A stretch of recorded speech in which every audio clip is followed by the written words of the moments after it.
Tonight is a story that you'll only see on KSNT News. Freedom of speech or crime. One local man is in trouble with the law for sharing his strong political beliefs. KSNT News reporter Noah Auctioner joins us live to take us inside the flag fight. Noah?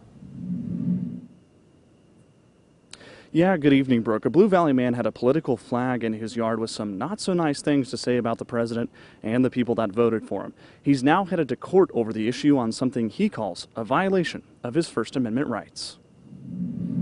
Blue Rapids is a quiet community in northeast Kansas of just over 1,000 people. But one resident says the city hasn't been too quiet on how they feel about the flags in his yard. You know, I don't know why they're making me take it down. It's my freedom of speech and my First Amendment right. It was a flag like this one that David Sain had in his yard. The words too profane for us to show you on TV. After a petition was started in his neighborhood to remove the flag, Sain took it down, but then changed his mind. Did some digging on my First Amendment right and decided to put it back up. What did the flag say on it? Biden and you for voting for him.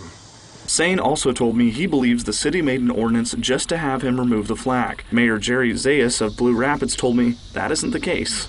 Zayas said a community member started a petition to establish community standards. The petition received enough support to set a standard. And within a day, he responded with a community petition of 21 people with no time that were neighbors that said that word was obscene.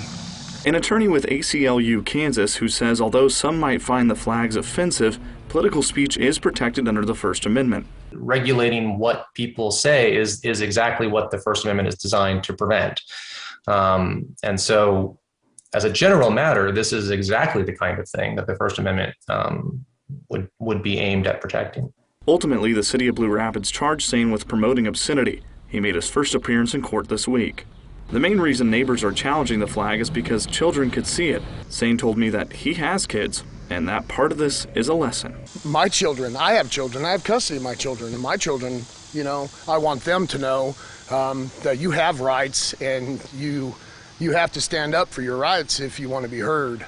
The issue is now headed to court where Mayor Zayas thinks the issue belongs. I just want justice to be served, okay? Whatever the courts decide, that's our justice system. I asked Sain what he wants the lesson from this to be for people. His answer? Simple. Stand up for your rights. You have rights. Yeah, a similar case to this happened in New Jersey where a homeowner had a similar flag on their fence. That city later dropped the case after the ACLU of New Jersey stepped in to defend the homeowner. Live in downtown Topeka covering local news that matters. Noah Auctioner, KSNT News. All right, thank you, Noah.